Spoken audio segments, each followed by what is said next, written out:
Hello friends, तो कैसे हैं आप सब दोस्तों। आशा करता हूँ कि आप सब अच्छे होंगे और आप सबके फ्रेंड्स स्टडी भी बहुत ही बेहतरीन तरीके से चल रही होगी। दोस्तों, बहुत सारे बच्चे का डिमांड ये आ रहा था कि सर क्लास 12 फिजिक्स के मोस्ट इंपॉर्टेंट न्यूमेरिकल बता दीजिए। तो मैंने यहाँ पे एनसीईआरटी बुक से लगा, तो मैं 10-12 जो न्यूमेरिकल है 10 के आसपास मैं लिया हूँ। उन सारे न्यूमेरिकल मैं सोल्व कराने वाला हूँ, क्योंकि ये बहुत सारे न्यूमेरिकल आपको बोर्ड एग्जाम में आ सकते हैं। ठीक है, और न्यूमेरिकल दोस्तों ये एनसीईआरटी बुक का है। ठीक है, कहीं अदर बुक का नहीं। जो एनसीईआरटी में दिया था ना पीछे, जो बनाना आपको रहता है, उसको मैं सोल्व करने वाला हूं। तो आराम से इस वीडियो को देखिए, बहुत ही मजा आएगा। बहुत ही शानदार कंसेप्ट के साथ इसको हम लोग सोल्व करने का प्रयास करेंगे। ठीक है, चलिए शुरुआत करते हैं आज के लिए क्लास को।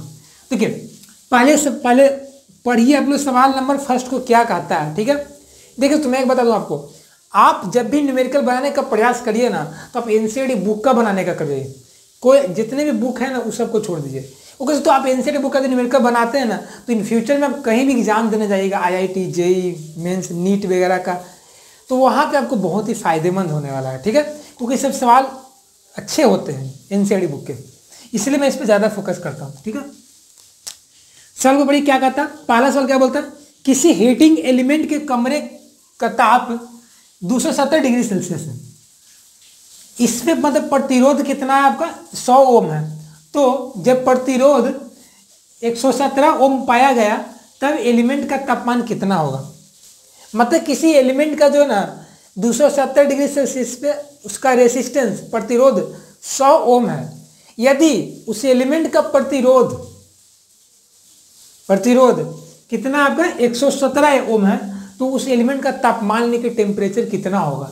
पदार्थ का ताप गुणांक दिया हुआ है, कितना है 1.70 10⁻⁻⁴ डिग्री सेल्सियस इनवर्स, ये आपका दिया हुआ है।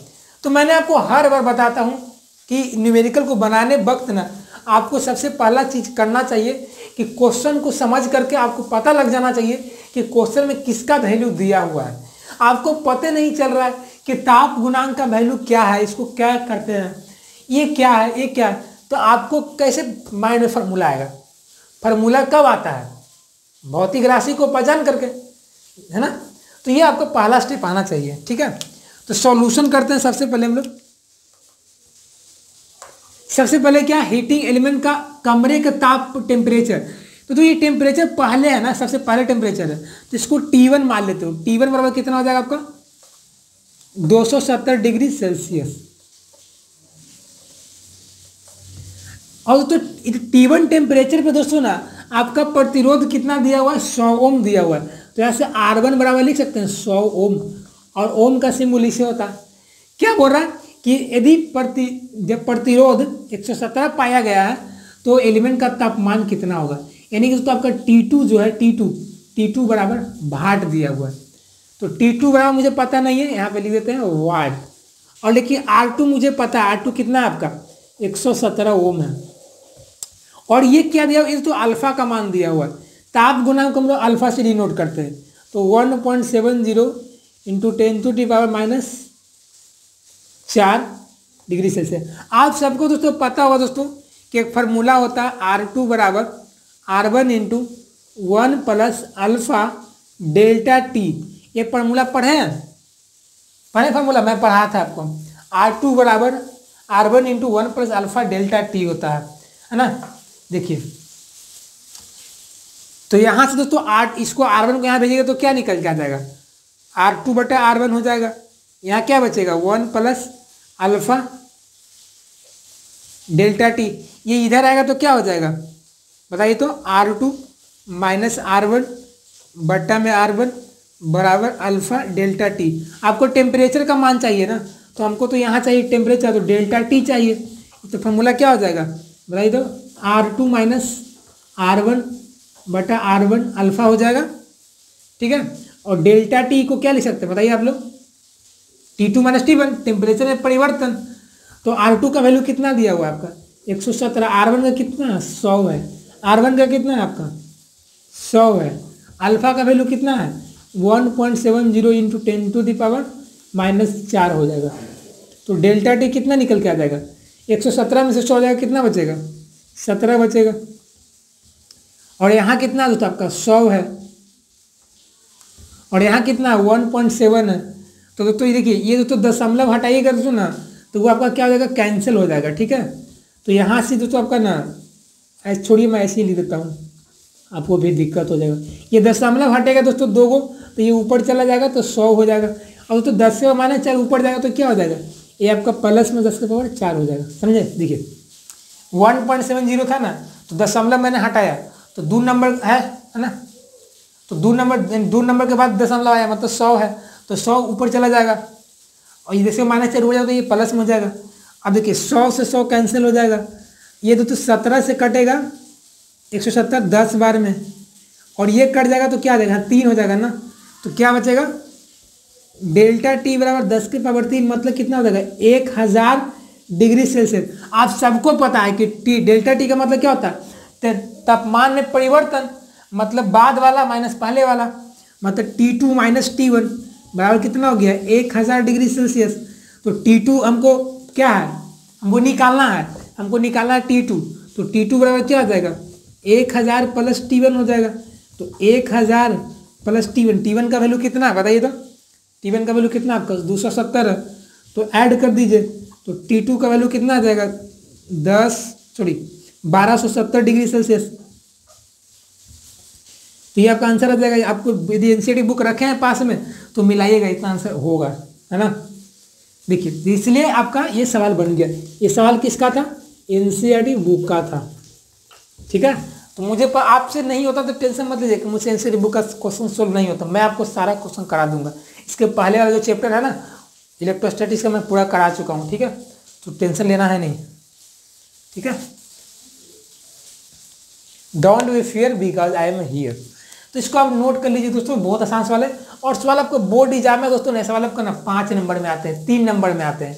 यदि जेईई मेंस का तैयारी करते हैं, नीट का तैयारी करते हैं, कहीं रिसर्च वगैरह नेस्ट है ना, यदि उसका तैयारी करते हैं तो वहाँ पे भी आपका सवाल ये सब आ जाते हैं। ठीक है, चलिए कोई दिक्कत, या कोई इंट्रेंस एग्जाम का तैयारी करते हैं, सब आते रहता है। तो इसलिए मैं बोलता हूँ 12th में ना न्यूमेरिकल से डरिएगा मत, आप सोल्व करिए, इसको नोट करिए ताकि मैं आगे नेक्स्ट सवाल को हल करता हूँ।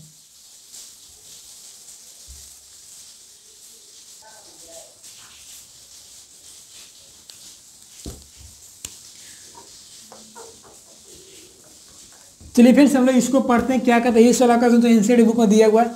तो सवाल तो क्या बोलता है ना कि 2 ओम 3 ओम 2 ओम और 4 ओम और 5 ओम के 3 प्रतिरोधक है, उसको समानांतर क्रम में जोड़ा गया, तो संयोजन का कुल प्रतिरोध निकालो, मतलब टोटल रेसिस्टेंस निकालो। सेकंड में क्या बोला कि यदि इस तीनों संयोजन को हम लोग 20 वोल्ट के विभवांतर विद्युत वाहक बल वाले एक बैटरी से जोड़ देते हैं, तो जो गुजरने वाली जो संपूर्ण धारा होगा उसका मान कितना होगा, मतलब इस सर्किट से टोटल कितना करंट फ्लो होगा यदि हम इसको 20 वोल्ट के बैटरी से जोड़ देते हैं, तो है ना, ये पूछा जा रहा है। तो पहले तो आपको निकालना है, इसमें ए में ए निकालना है। सबसे पहले क्या निकालना है आपको, संपूर्ण प्रतिरोध निकालना है। तो चूंकि कैसा जोड़ा गया दोस्तों, आपका क्रम कैसा है, समानांतर क्रम, समानांतर क्रम। तो आपको पता दोस्तों इक्विवेलेंट रेसिस्टेंस कैसे निकलता है, 1/R1 plus 1/R2 plus 1/R3। तो आपका R1 का वैल्यू कितना दिया हुआ है, 2 प्लस 1/4 प्लस 1/5, है ना, ऐसे ही है ना।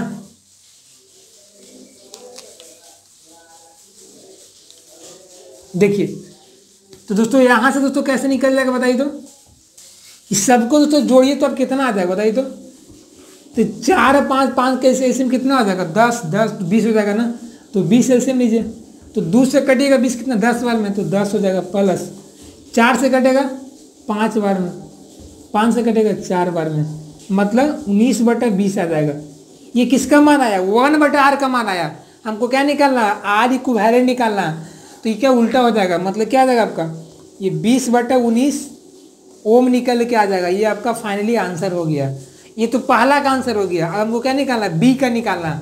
बोला कि संयोजन में 20 वोल्ट विद्युत वाहक बल के बैटरी जोड़ दिया जाता है, तो प्रत्येक प्रतिरोध से गुजरने वाली संपूर्ण धारा का मान क्या होगा। तो आप सबको तो पता होगा, तो भी बराबर क्या होता है, I/R होता है।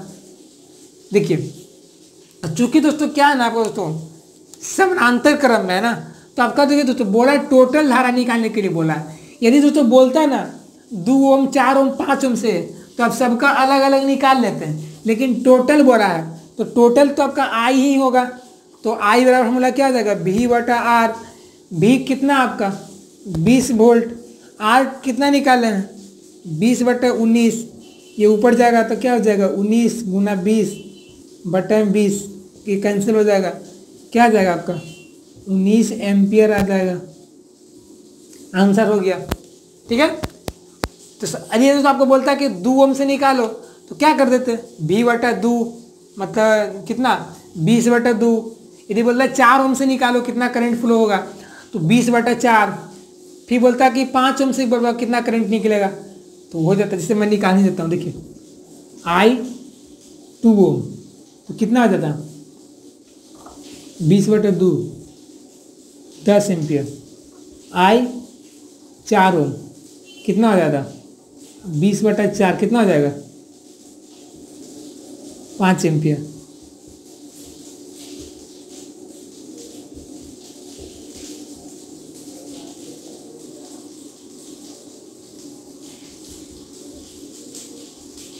टोटल निकाल लीजिए।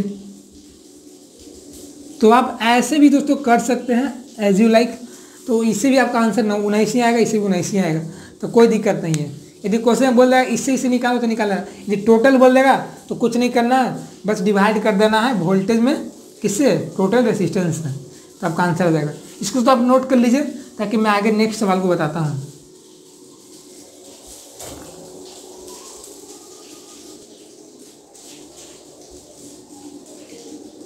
फ्रेंड्स चलिए फ्रेंड्स हम लोग पढ़ते हैं क्वेश्चन नंबर 3 को क्या कहता है। सवाल बोल रहा है कि 15 सेंटीमीटर लंबे और 6.0 इंटू 10⁻⁷ मीटर स्क्वायर एक समान परिच्छेद के, एक समान परिच्छेद का मतलब परिच्छेद का मतलब क्रॉस सेक्शन होता है। जैसे मेरे मार्कर है तो इसका यहाँ पे एक सर्कुलर है, मैं यहाँ से भी काटूंगा ना तो सर्कुलर ही दिखेगा, यहाँ भी सर्कुलर ही दिखेगा, मतलब एक समान क्रॉस सेक्शन है। परिच्छेद के तार से धारा प्रवाहित होती है, तो इसका प्रतिरोध 5.0 ओम है, तो पदार्थ की प्रतिरोधकता निकालें। प्रतिरोधकता का मतलब क्या होता है आपका, रेसिस्टिविटी है ना, ये आपका रो निकालना है, इसको रो से डिनोट करते हैं। ठीक है, तो फार्मूला देखिए पहले समझिए क्या क्या दिया हुआ है, ठीक है, क्योंकि तभी हम लोग को माइंड में फार्मूला आएगा कि क्या लगाना है। देखिए पहले आपका एल का मान दिया हुआ है 15 सेंटीमीटर, इसके बाद तो क्या दिया आपका क्रॉस सेक्शन एरिया दिया हुआ है, मतलब आपका एरिया कितना दिया हुआ है 6.0 इंटू 10⁻⁷ मीटर स्क्वायर। उसके बाद तो क्या दिया, प्रतिरोध दिया हुआ है 5 ओम। क्या निकालना आपका, और रो नहीं है पता। देखिए सबसे पहला तो काम आप कर दिए हैं, डाटा लिख लिए हैं। न्यूमेरिकल बनाने का दूसरा स्टेप क्या होता है, कन्वर्जन करना, मतलब यदि कोई राशि सीजीएस में है तो इसको ऐसा यहाँ बदल दो। जैसे यहाँ पे देखिए सेंटीमीटर में है लेकिन सब कोई एसआई में है, मीटर ओम सब एसआई में है, तो क्या करेंगे इसको बदल देंगे मीटर में, तो क्या देगा 0.15 मीटर। अब आर रो निकालना, अब दिमाग में पता आपको होना चाहिए कि आर दिया हुआ है, ए दिया हुआ है, एल दिया हुआ है, रो निकालना है। तो फार्मूला क्या होता है, तो दिमाग में फार्मूला याद करिए क्या होता है, क्योंकि रो बराबर क्या होता है R into A by L होता है, आर रो बराबर होता है ना आर ए बाई एल होता है।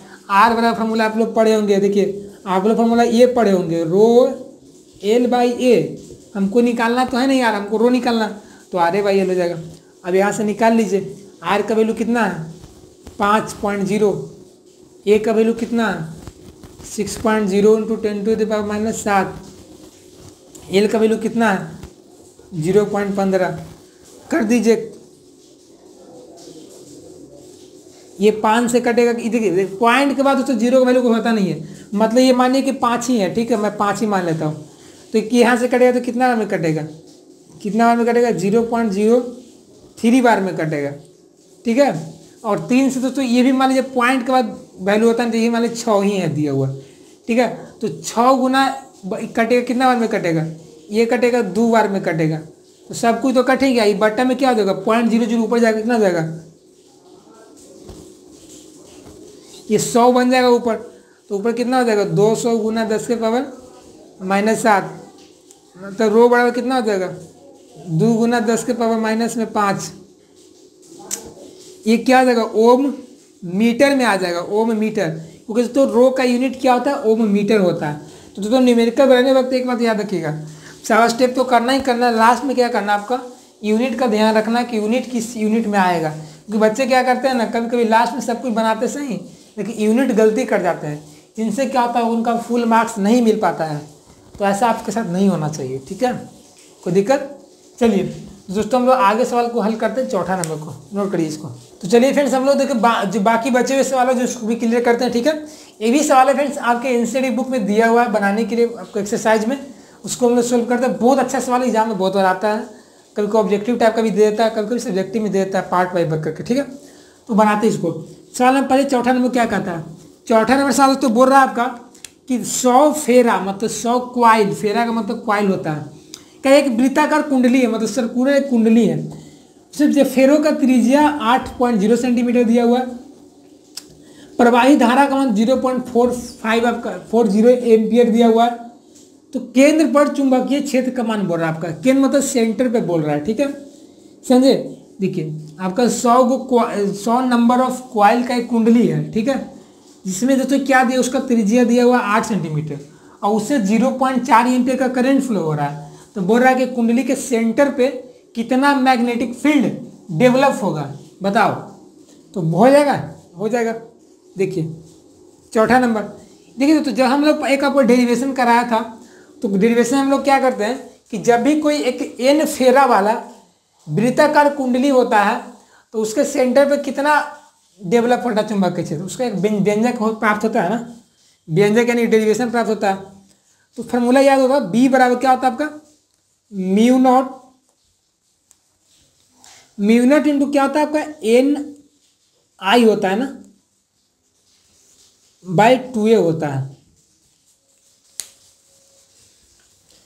तो दोस्तों आपका ये फार्मूला होता है, ठीक है, बी बराबर म्यू नॉट इंटू एन आई बटे 2a बोल सकते हैं, या तो 2r भी बोल सकते हैं। देखिए 2a बोल दिया 2r, हाँ दोस्तों a आपका त्रिज्या को डिनोट करता है, r आपको भी त्रिज्या को डिनोट करता है। ये दोस्तों कब है केस, दोस्तों आपका क्वेश्चन में बोलेगा सेंटर पे निकालने के लिए, सेंटर पे बोलेगा तो तब ये फॉर्मूला लगाना है, b बराबर म्यू नॉट इंटू एन आई बटे 2r होता है। तो यहाँ से आप फॉर्मूला में पुट कर दीजिए वैल्यू को, क्या क्या दिया हुआ दोस्तों आपका, देखिए तो आपका क्या दिया हुआ आपका म्यू नोट का तो मान आपको पता ही होगा कितना होता है 4 पाई गुना 10 के पावर माइनस में 7, और दोस्तों क्या होता है आपका फेरा की संख्या आपका दोस्तों दिया हुआ एन बराबर कितना होता है आपका 100, आई आपका दोस्तों दिया हुआ है 0.4 एम्पियर, आपका दोस्तों आर का मान दिया हुआ है कितना 8.0 है ना, तो 8 पॉइंट आपका दोस्तों क्या 0.2 सेंटीमीटर हो गया ना, तो 8 पॉइंट आपका 0.2 सेंटीमीटर हो गया। अब दोस्तों यहाँ पे दोस्तों आपका क्या करना है ना, अब वैल्यू को पुट कर देना है, ठीक है। तो वैल्यू को पुट इधर तो देखिए करिए, करना होगा तो आपको कैसे करिएगा, b बराबर 4 पाई गुना 10 के पावर माइनस 7 गुना n का वैल्यू 100 हो जाएगा, i का वैल्यू 0.4 हो जाएगा और त्रिज्या भी 0.8 दिया हुआ है। देखिए दोस्तों, लेकिन दोस्तों त्रिज्या सेंटीमीटर में दिया हुआ है, आपको इसको बदलना पड़ेगा मीटर में, क्योंकि मैंने आपको बताया था कि यूनिट को चेंज करना पड़ता है, ठीक है, तो मल्टीप्लाई करना पड़ता है, क्योंकि सारा यूनिट आपका एसआई में है तो आपको एसआई में बदलना पड़ेगा, है ना। तो इसको तो आप लोग हल कर लीजिएगा, कितना आंसर आएगा इसका, तो आंसर हल कर लीजिएगा ना, इतना तो आपका हल हो ही जाएगा आपसे। चलिए इसे यहाँ से तो आपका 4 से कट जाएगा 2 बार में, और ये आपका कर लीजिएगा, ठीक है, ये आपका कैलकुलेशन को बढ़ावा था नहीं, जैसे मैं यहाँ पे कर सकता हूँ कैलसी से, ठीक है। और तो बी तो कैसे आएगा, बी तो कैसे आएगा, बी टेस्ला में आएगा, याद रखिएगा ऐसा इन्होंने टेस्ला होता है चुंबकीय क्षेत्र का, तो यहाँ पे टेस्ला को टी से डिनोट करते हैं, ठीक है। यदि इसको गाउस में चेंज करना रहेगा तो 10 के पावर 4 से मल्टीप्लाई कर दीजिएगा, 10 के -4 से -4 से। क्वेश्चन है 5वां, ये क्या बोल रहा है, बोल रहा है कि इतना टेस्ला का एक समान चुंबकीय क्षेत्र है, मतलब आपका किसका वैल्यू दिया हुआ है, बी का वैल्यू दिया हुआ है 0.15, देखिए दोस्तों, जब भी चुंबक के क्षेत्र का बात करेगा तो उसको बी से डिनोट करते हैं, याद रखिएगा। एक दिशा में 30 डिग्री का कोण बनाता है, तो थीटा बराबर कितना, 30 डिग्री। कोण बनाते हुए तार जिसमें से 5 एम्पीयर की धारा आपका प्रवाहित होता है, ठीक है।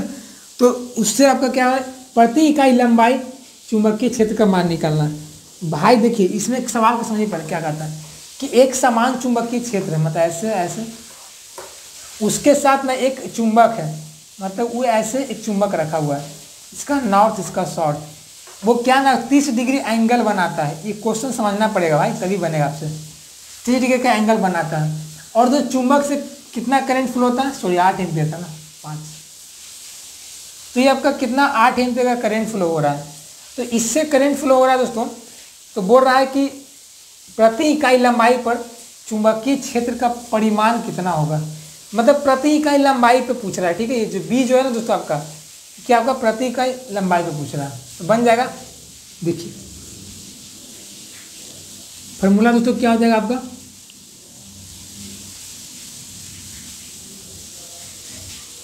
देखिए दोस्तों, ये दोस्तों आपका ना यहाँ पे जो चुंबकीय क्षेत्र की दिशा, ये दोस्तों आपका एफ का वैल्यू दिया हुआ है, ठीक है दोस्तों।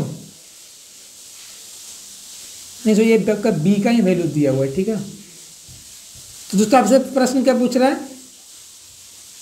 प्रति इकाई लंबाई चुंबकीय क्षेत्र पर, तो फॉर्मूला क्या होता है, एफ बराबर BIL साइन थीटा होता है ना।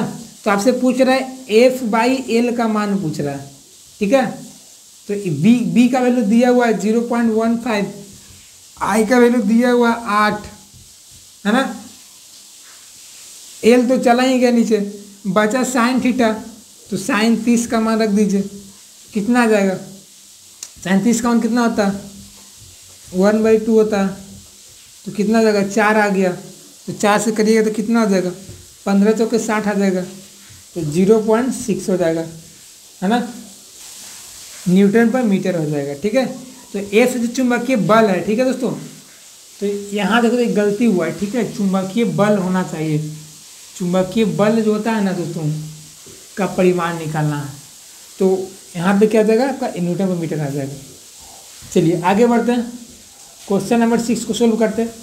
बोल रहा है कि थोड़ा सा ये चैप्टर जो है ना दोस्तों आपका, चुंबकीय क्षेत्र, चुंबकीय बल, चुंबकीय आघूर्ण, तो कन्फ्यूजन होता है, तो उसमें थोड़ा ध्यान रखिएगा किसको क्या करते हैं, डिनोट करते हैं, किसका यूनिट करता है।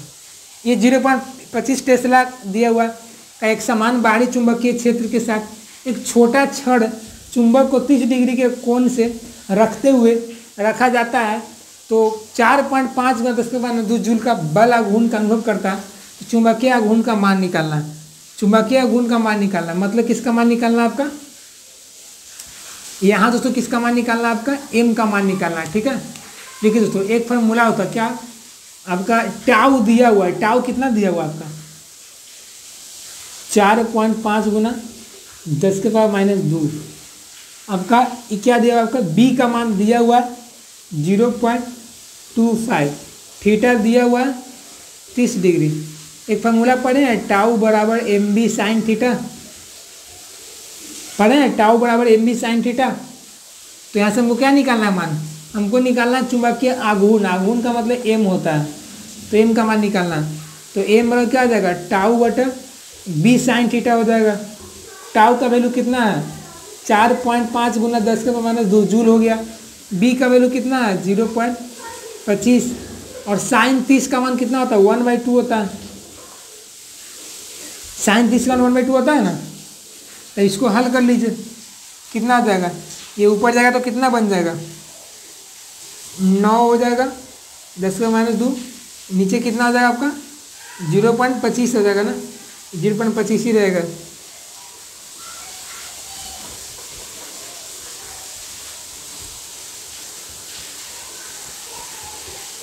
तो 0.36 आ जाएगा, ठीक है। किसका मान आ जाएगा, चुंबकीय आघूर्ण का मान आ जाएगा, ठीक है, चुंबकीय आघूर्ण का मान आ जाएगा। अब इसका यूनिट क्या हो जाएगा, आप निकाल सकते हो दोस्तों, यूनिट क्या हो जाएगा बताइए तो। ऊपर क्या दोस्तों आपका टाउ है, टाउ मतलब क्या आपका जूल है, जूल है ना, और नीचे आप दोस्तों आपका क्या बी है, बी मतलब क्या आपका टेस्ला है, ठीक है। तो क्या हो जाएगा इसका यूनिट, इसका दोस्तों आपका यूनिट क्या आ जाएगा आपका टाउ। टाउ यानी कि कितना आ जाएगा आपका जूल। जूल को क्या लिख सकते हैं हम लोग, न्यूटन मीटर लिख सकते हैं। ठीक है, तो इसका फ्रेंड्स यूनिट क्या आ जाएगा, जूल पर टेस्ला हो जाएगा। ठीक है दोस्तों, यह दोस्तों इसी को कभी कभी दोस्तों आपका एम्पियर मीटर भी बोला जाता है। ठीक है, तो यहाँ पे एम्पियर के टर्म में नहीं लिखना हमको, जूल पर टेस्ला। ऊपर टॉक एंड टाउ कितना है जूल होता है, नीचे कितना होगा टेस्ला आता है, जूल पर टेस्ला इसका यूनिट हो जाएगा। ठीक है, ये यूनिट आप लोग कभी सुने होंगे नहीं। ठीक है, क्योंकि यूनिट जनरली जो इसका तो होता है आपका एम्पियर मीटर होता है। ठीक है, एम्पियर मीटर होता है किसका, चुंबकीय गुण बोल सकते हैं इसको। ठीक है, इसको हटा दीजिए, आपका वैधता गुण का भी होता है। ठीक है, तो आपका यहाँ पे इस तरह से आपको करना है। ठीक है, कोई बड़ा चीज़ है नहीं दोस्तों, ये 6 सवाल है आपके एग्जाम में के लिए इंपॉर्टेंट है, क्योंकि एनसीईआरटी बुक में दिया हुआ है और एग्जाम में मैंने देखा हूँ बहुत बार एग्जाम में ये आते रहते हैं। ठीक है, इसलिए मैं इसको करा दिया हूँ आपको। ठीक है, इसको नोट कर लीजिए। तो दोस्तों कैसा लगा आज का वीडियो, अच्छा लगा ना, कुछ सीखे हेल्पफुल था तो प्लीज़ ये वीडियो को लाइक कर देंगे, और जो चैनल पर पहली बार हो तो प्लीज़ चैनल को सब्सक्राइब कर देंगे। मिलते हैं नई वीडियो में, तब तक के लिए बने रहिएगा। जय हिंद, जय Bharat, take care, bye, best of luck.